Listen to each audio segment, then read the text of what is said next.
வணக்கம் மக்களே, welcome to note பண்ணுங்கஜி யூடியூப் சேனல். என்ன சேனலில் பார்த்து பல நாட்களாக இருக்கும். வளவலன்னு பேசாமல் இன்றைக்கி நம்ம வீடியோவுக்கு போகலாம். என்ன வீடியோ அப்படின்னா, அது ரொம்ப டிஃப்ரெண்ட்டான ஒன்று வீடியோ. நாங்கள் வீட்டிலே செஞ்சு சாப்பிட்ற ஒரு விஷயம் வந்து இப்போ நார்மலாக ஜென்ரலாக இதில் தான் செய்வாங்க. போலீஸ் போகுது, நார்மலாக அதை வந்து ஹோட்டலில் தான் செய்வாங்க. அதை நாங்கள் வீட்டில் ட்ரை பண்ணி பார்க்கலாம் அப்படின்னு சொல்லி ட்ரை பண்ணி பார்த்துட்ருக்கோம். அது நைட் டின்னருக்கு தான். அதோட செய்முறையை வந்து அப்படியே வந்து விளக்கமாக போட்டுடலாம் அப்படின்னு சொல்லிட்டு தான் நாங்கள் வந்து இந்த வீடியோவே எடுக்கிறோம். ஜஸ்ட் இந்த வீடியோ சின்னதாக தான் இருக்கும் நம்புகிறேன். ஸோ இந்த வீடியோ தொடர்ந்து ஃபுல்லாக பார்த்தீங்க அப்படின்னா அதை எப்படி செய்யலாம், அது என்ன பொருள் அப்படின்றத கூட நீங்கள் தெரிஞ்சுக்கலாம். ஸோ இந்த வீடியோவை தொடர்ந்து பாருங்கள். பிடிச்சிருந்துச்சுன்னா ஷேர் பண்ணிடுங்க.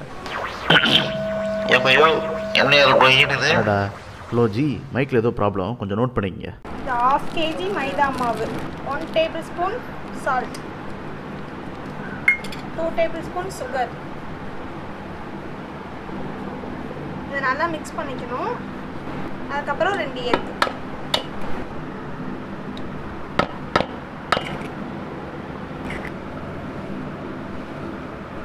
எக் போட்டதுக்கப்புறம் எல்லாத்தையும் ஒன்றா மிக்ஸ் பண்ணிடணும். 1 டம்ளர் பால் ஊற்றிக்கிறதுல, இந்த பால் வந்து காய்ச்சி ஆற வச்ச பால். பால் ஊற்றுனதுக்கப்புறமா எல்லாத்தையும் சேர்த்து ஃபஸ்ட்டு மிக்ஸ் பண்ணிக்கணும். இன்கேஸ் தண்ணி பத்தாத மாதிரி இருந்தது அப்படின்னா மாவு பிசைறதுக்கு தேவையான அளவுக்கு தண்ணி ஊற்றி நம்ம பிசைஞ்சுக்கணும் நல்லா மாவை.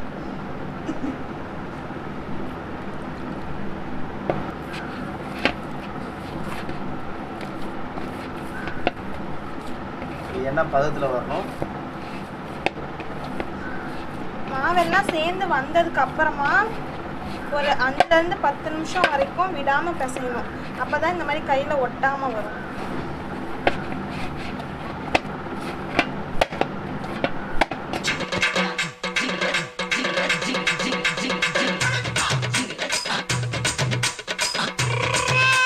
இப்போதைக்கு கொஞ்சமாக எண்ணெய் இதில் வந்து ஆட் பண்ணிக்கணும்.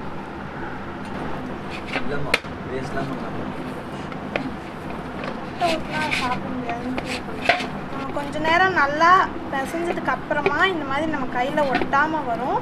அதுக்கப்புறமா இதை வந்து நம்ம தேவையான அளவுக்கு வந்து சின்ன சின்ன பால்ஸாக உருட்டி எண்ணெய் ஊற்றி ஒரு 3 to 4 hours வந்து இதை டிஸ்டர்ப் பண்ணாமல் வச்சிடணும்.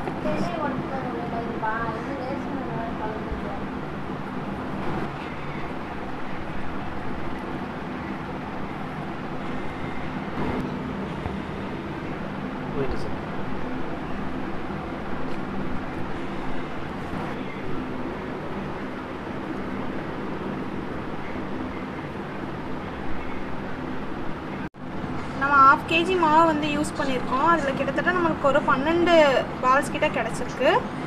அதுக்கப்புறம் இதை நல்லா ஷேப் பண்ணிவிட்டு தேவையான அளவுக்கு எண்ணெய் ஊற்றி ஒரு ஓரமாக வச்சுருங்க. அவ்வளோதான். 4க்கு 2ன்னு வச்சாலும் 6 பேருக்கு பண்ணல. கிளி பரோட்டா பண்ணுறதுக்கு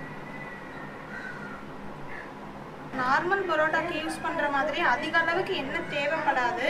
இருந்தாலும் ஓரளவுக்கு இதில் மேலே இது காயாமல் இருக்கிறதுக்காக நல்லா எண்ணெய் ஊற்றி ஒரு ஓரமாக வச்சிட வேண்டியதான். நம்ம 3 மணி நேரத்துக்கு முன்னாடி கரெக்டாக ஒரு 3:30 போல் நம்ம மாவு பிசைஞ்சு வச்சோம். இப்போ 3 ஹவர்ஸ்க்கு அப்புறம் வந்துட்டு இந்த மாதிரி இருக்குது. உங்ககிட்ட ஒரு விஷயம் சொல்ல மறந்துட்டேன். என்னன்னா, கிளாத்தில் வந்துட்டு தண்ணியை வெட் பண்ணி இந்த மாவு மேலே வந்து போட்டு வச்சுருங்க. அப்படி இல்லாட்டி கிளிங் ரேப்னு சொல்லுவாங்க. அந்த தமிழில் சொல்லுங்களேன். அந்த மாதிரி கூட நம்ம பண்ணி வச்சுக்கலாம். அது இல்லாத பட்சத்தில் நம்ம இந்த மாதிரி துணி போட்டு நம்ம மூடி வச்சுட்டு இப்போ மாவு வந்து நம்ம வந்து அடுத்த ப்ராசஸ்க்கு எடுத்துகிட்டு போகிறோம். இந்த மாவு வந்து இந்த அளவுக்கு சாஃப்டாக இருக்கும். ஓகேங்களா? இதுதான் வந்து கரெக்டான கன்சிஸ்டன்சி. இப்படி ஒரு ஃப்ளாட்டான சர்ஃபேஸில் வந்துட்டு கொஞ்சோண்டு எண்ணெய் மட்டும் அப்ளை பண்ணிவிட்டு அதுக்கப்புறம் நம்ம வந்துட்டு பரோட்டா வந்துட்டு உங்கள் ஃபிங்கர்ஸை வச்சு ஃபஸ்ட்டு ஃப்ளாட் பண்ணிக்கோங்க.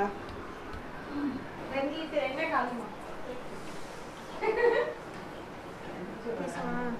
சப்பாத்தி தேய்க்கிற கட்டையை வச்சு உங்களால் எந்த அளவுக்கு இதை வந்துட்டு மெலிசாக விரிக்க முடியுமோ அந்த அளவுக்கு மெலிசாக விரிச்சுக்கோங்க. உங்களால் முடிஞ்ச அளவுக்கு இந்த மாதிரி மெலிசாக இது பண்ணிக்கோங்க. இந்த மாதிரி லைட்டாக இந்த மாதிரி ஓட்டை இருக்கிறதுலாம் பிரச்சனை இல்லை ஒன்றும்.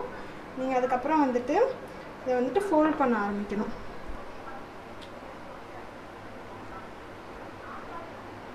இந்த மாதிரி ஃபோல்ட் பண்ணிக்கோங்க.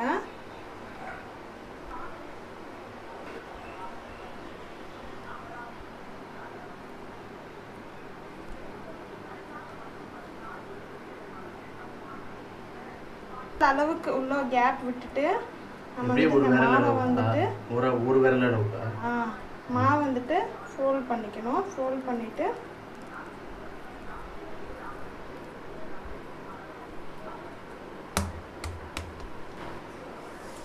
கையை வச்சு ப்ரெஸ் பண்ணால் போதும்.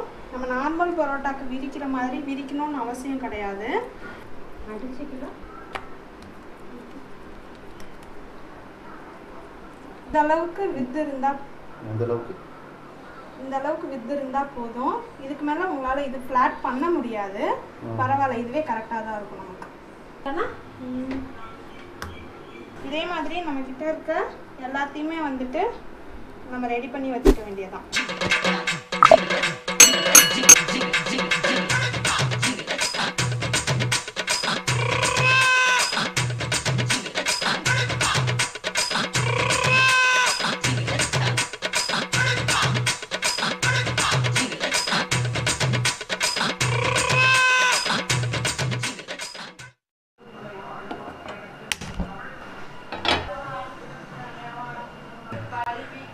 ஃப்ரைட் பேன் வச்சுக்கலாம். அப்படி இல்லாட்டி இந்த மாதிரி ஒரு தோசைக்கல் வந்துட்டு நீங்கள் வச்சுக்கலாம். அதில் வந்துட்டு ஒரு 2 to 3 டேபிள் ஸ்பூன் கிட்ட வந்துட்டு ஆயில் வந்துட்டு போட்டுக்கோங்க. கொஞ்சம் எண்ணெய் வந்து சூடாகணும். அதுக்கப்புறமா நம்ம பரோட்டாஸ் வந்து இதில் வந்துட்டு போட்டு எடுத்துக்கலாம். நார்மல் பரோட்டா வந்து அவ்வளோ எண்ணெயில் வந்துட்டு நம்ம ஃப்ரை பண்ண மாட்டோம். பொரிச்ச பரோட்டா வந்துட்டு நிறைய எண்ணெய் வச்சு ஃப்ரை பண்ணுவோம். இது ரெண்டுக்கும் மீடியமில் ஓரளவுக்கு எண்ணெய் ஊற்றி நம்ம ஃப்ரை பண்ணி எடுக்க வேண்டியதான்.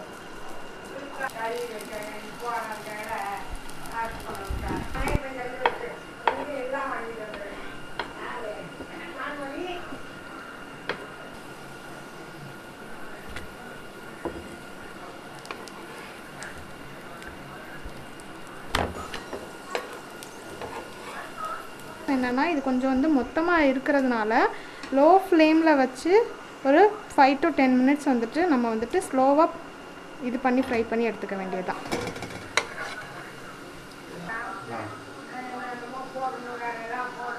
இந்த மாதிரி எல்லாமே கோல்டன் ப்ரௌன் ஆனதுக்கப்புறமா வந்துட்டு நம்ம இதை வந்துட்டு தோசைக்கல்லேருந்து எடுத்துட வேண்டியதுதான்.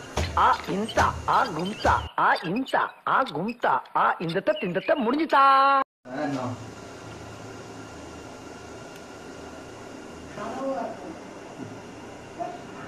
இப்போ அடுத்து நம்ம இதுக்கான கிரேவி வந்து ரெடி பண்ண போகிறோம். அதுக்கு ஒரு 3 ஆனியனை வந்து ஸ்லைஸ் பண்ணி வச்சுருக்கேன். அப்புறம் 2 தக்காளி, அப்புறம் 2 பாக்கெட் மஷ்ரூம், கொஞ்சம் இஞ்சி பூண்டு பேஸ்ட்.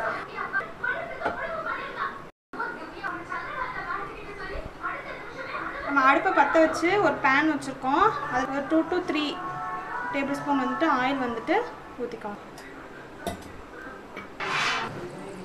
கொஞ்சம் பட்டை, கல்பாசின்னு சொல்லுவாங்க, கடற்பாசின்னு சொல்லுவாங்க, அது பேர் என்னன்னு தெரியாது.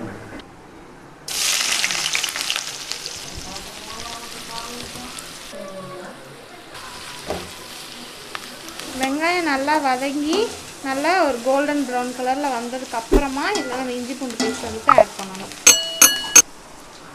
ஆனியன் சீக்கிரம் வதங்கிறதுக்காக அதில் ஒரு இப்போதைக்கு வந்துட்டு ஒரு 1/2 டீஸ்பூன் வந்து உப்பு சேர்த்துக்கிட்டா ஆனியன் வந்து சீக்கிரமாக வதங்கிடும். இதில் ஒரு சின்ன சைஸ் வெங்காயமும் ஒரு சின்ன சைஸ் தக்காளியும் போட்டு அரைச்சி பேஸ்ட் பண்ணிக்கணும்.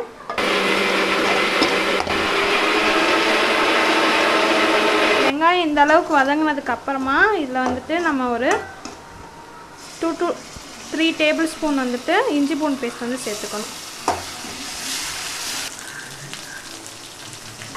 இது வந்து இப்போ நம்ம அரைச்ச வெங்காயமும் தக்காளியும் அரைச்சோம்ல அந்த பேஸ்ட்டு, அதையும் இஞ்சி பூண்டு பேஸ்ட்டு ஆட் பண்ணதுக்கப்புறமா இதில் ஆட் பண்ணுவேன்.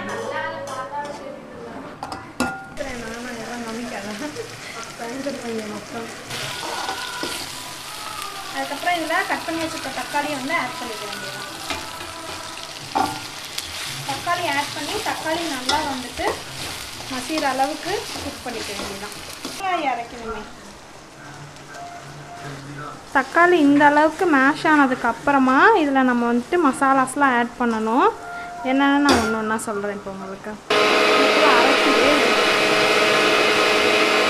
ஆல்ரெடி வந்து நம்ம வெங்காயம் வதக்கும் போது கொஞ்சம் உப்பு ஆட் பண்ணியிருந்தோம். இப்போ கொஞ்சம் கிரேவிக்கு தேவையான அளவுக்கு உப்பு ஆட் பண்ணிவிட்டு மஞ்சத்தூள், மிளகாத்தூள், கரம் மசாலா தூள், அப்புறம் மல்லித்தூள், கொஞ்சமாக சிக்கன் 65 மசாலா, கொஞ்சமாக சிக்கன் மசாலா. இந்த மசாலாஸ் எல்லாமே உங்கள் டேஸ்ட்டுக்கு ஏற்ற மாதிரி நீங்கள் ஆட் பண்ணிக்கோங்க. இவ்வளோதான் அப்படிலாம் எந்த மெஷர்மெண்ட்ஸும் கிடையாது. உங்கள் தேவை அளவுக்கு உங்கள் காரம் நீங்கள் எப்படி சாப்பிடுவீங்களோ அந்த அளவுக்கு ஆட் பண்ணிக்கோங்க. இந்த மசாலாஸ்லாம் போட்டதுக்கு அப்புறமா வந்துட்டு ஒரு 1 மினிட் வந்துட்டு எல்லாம் இந்த கிரேவியோட மிக்ஸ் ஆகிற மாதிரி இது பண்ணிக்கோங்க. பிகாஸ் அந்த மசாலாவோட பச்சை வாசனை வந்து போகணும். மசாலா வதங்கினதுக்கப்புறமா நான் உங்ககிட்ட காமிச்சேன்ல 2 பாக்கெட் மஷ்ரூம், அதை வந்து இந்த மாதிரி க்யூப் சைஸில் கட் பண்ணி இதில் ஆட் பண்ணிக்கோங்க.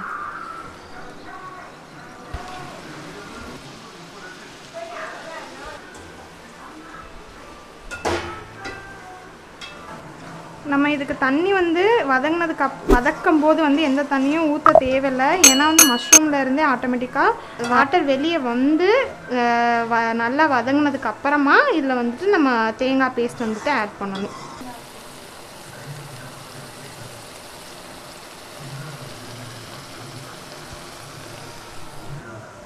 நம்ம தண்ணி கொஞ்சம் கூட ஊற்றவே இல்லை, இருந்தாலும் பாருங்கள் எவ்வளோ தண்ணி விட்டுருக்குன்னு. இப்போ வந்துட்டு நம்ம ஒரு அரை மூடி தேங்காய் வந்துட்டு அதோட 2 வந்துட்டு முந்திரி பருப்பை ஆட் பண்ணி அரைச்சி வச்சுருக்கோம். அதை வந்து இதில் நம்ம ஆட் பண்ண போகிறோம்.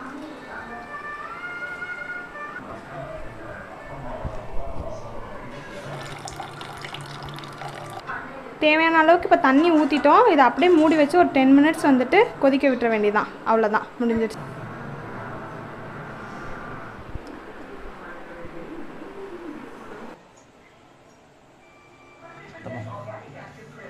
இலையை வந்து வாட்டி எடுத்துக்கணும். இது பண்ணும்போது கொஞ்சம் கவனமாக பண்ணணும், ஏன்னா சுட்டுரும்.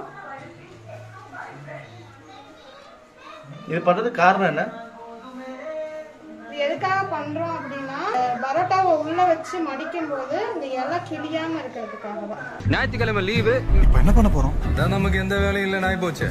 அதனால சாப்பிட்டோமா தூங்கணுமா அதே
தெரியுதா?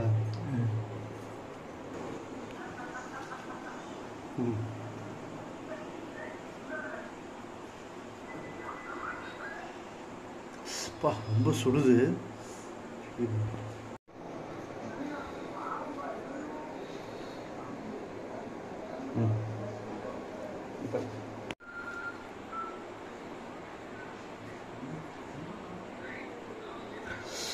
சும்மா சூடாக இருக்கு. செம்ம வேறு லெவலில் ரெடி ஆகிடுச்சு கிளி பரோட்டா. ஃபுல் அப்படி மஷ்ரூம் கிரேவி வச்சு போட்டிருக்காங்க. வேறு லெவலில் இருக்குது. மஷ்ரூம் ஒவ்வொன்றும் அழகாக வெந்திருக்கு. உப்பு கரெக்டாக மஷ்ரூம்குள்ளே இறங்கியிருக்கு. பரோட்டா பொறுத்த வரைக்கும் அழகாக வெந்திருக்குங்க. அப்படியே வாய்க்குள்ள வச்சோம் அப்படின்னா அந்த கிரேவி இருக்குல்ல, அப்படி இருக்கு. நீ ஒன்று சாப்பிட்றியா? வாயே வாங்கிக்கிறியா?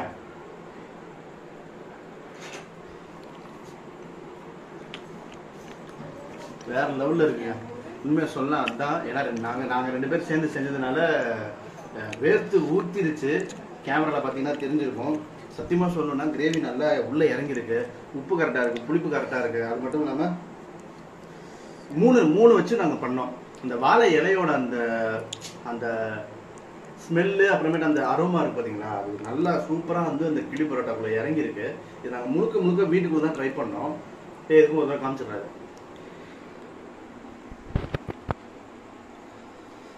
பாருங்க. 1 2 3 நல்லா உள்ளே இறங்கிடுச்சு. சூடாக இருக்குது நல்லா. இது மஷ்ரூமு எப்படியே எடுத்து ஒரு வாய் சாப்பிட்டே இருக்கலாங்க. அதெல்லாம் யார் கழுவா? இன்னும் கொஞ்சம் கிரேவி ஊற்ற அல்லு. பரவாயில்ல, மேலே ஊற்று இன்னும் கொஞ்சம் நல்லாயிருக்கும் உங்களுக்கு ஃப்ரெண்ட்ஸ்.